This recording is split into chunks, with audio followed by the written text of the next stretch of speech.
नमस्कार साथियों, income tax calculator financial year 2023-24 में आपका भाग 2 में पुनः स्वागत है।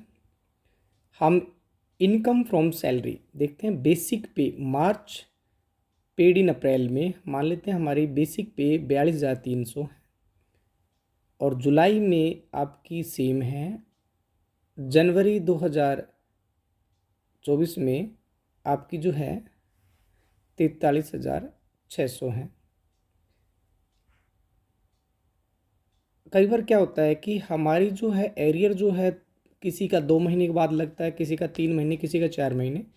तो इनको फिल करने के बाद जो हमारा स्टेटमेंट में टोटल आएगा उसमें कोई फ़र्क नहीं पड़ेगा, वो सबका सेम आएगा। तो उसमें ज़्यादा घबराने की ज़रूरत नहीं है। अगर आपके पास स्पेशल पे एनी अदर अलाउंस है तो यहाँ फिल कर दीजिए।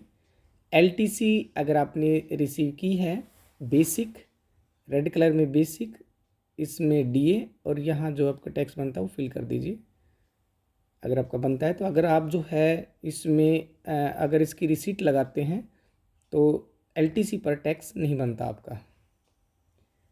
Income from other source, income from house property, अगर कोई रेंट वगैरह है या कोई और आपके पास कहीं से कोई किराया आता है या कोई और कोई है साधन है। बैंक का इंटरेस्ट अगर 10,000 से ज़्यादा है तो आप यहाँ फिल करेंगे। जैसे मान लेते हैं आपका बैंक का इंटरेस्ट 40,000 रुपये है तो 10,000 आगे जाके हम जो उसको माइनस कर देंगे, या आप यहीं पर ही जो है 10,000 माइनस करके लिख दें।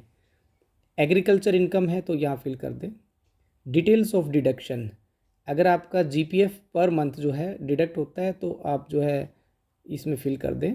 और अगर आपका जीआईएस कंट्रीब्यूशन है 30 रुपये है, 60 रुपये है, तो आप यहाँ जो है मंथली इसमें फिल कर दें। अगर आपने होम लोन ले रखा है, कंस्ट्रक्शन आपका चल रहा है और आपकी जो है उसमें जो इंटरेस्ट बनता है उसमें 2 लाख तक की छूट है, तो ये ज़रूरी है कि आपने होम लोन ले रखा है तो आप जो है इसमें ज़रूर फिल करें। आपकी जो सेविंग्स है एटीसीसी के तहत सुकन्या योजना, PPF, LIC, house loan repayment और ट्यूशन फीस, जो भी आपकी सेविंग्स आपने की हुई है तो ये 1.5 लाख तक जो है इसमें हम कर सकते हैं। इसके बाद डिडक्शन एटीडी और एटीयू, ये जो है 1.5 लाख के अलग है।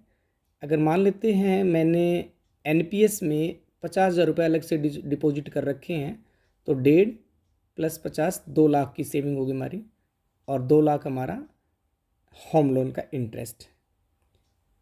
अगर आपने जो है कोई मेडिकल पॉलिसी ले रखी है, इसमें क्या है, मेडिकल पॉलिसी अगर आपने अपनी ले रखी है तो 25,000 तक की छूट होती है।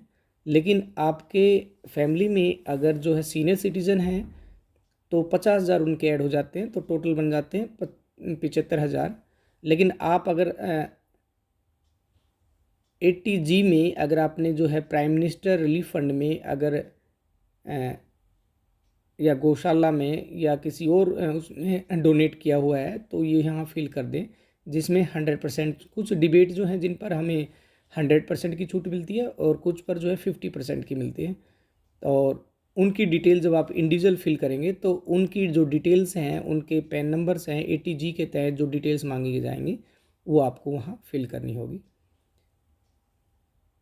टैक्स पेड, आपने जो टैक्स पर मंथ आपका डिडक्ट हुआ है कॉलम नंबर 61 में आप जो है यहाँ फिल कर दें। और इंटरेस्ट कटवाना चाहते हूँ अंडर सेक्शन, ये आपके उसमें लागू नहीं होता। एक्स्ट्रा टैक्स अगर आपका कोई बनता है तो आप यहाँ फिल कर दें, डिडक्ट किया हो आपने इनके अलावा कहीं से तो आप यहाँ फिल कर दें और डेट फिल करके आप जो है इसको सबमिट कर दें। इसको सबमिट करने के बाद आप जब स्टेटमेंट पर जाएंगे, आप जब स्टेटमेंट पर क्लिक करेंगे, स्टेटमेंट क्लिक करने के बाद आपका जो कंप्लीट सैलरी स्टेटमेंट है वो इसमें कैलकुलेट हो जाएगा। जैसे कि आपको दिखाई दे रहा होगा कि कंप्लीट जो है इसमें कैलकुलेट हो गया। और इनकम टैक्स ओल्ड स्लैब जो है ये भी आपको दिखाई दे रहा होगा। इनकम टैक्स आपको बाकी कहीं कुछ नहीं करना, सिर्फ इंट्रोडक्शन में अपनी डिटेल्स फिल करनी है और ये जो है कंप्लीट आपका जो है proforma calculation income tax form, इसका आप प्रिंट आउट निकाल लें। इस तरह से ये सब इसमें ऑटोमेटिक अपने आप ही कैलकुलेट हो जाएगा, जैसे कि आपको दिखाई दे रहा होगा। ठीक है दोस्तों, धन्यवाद।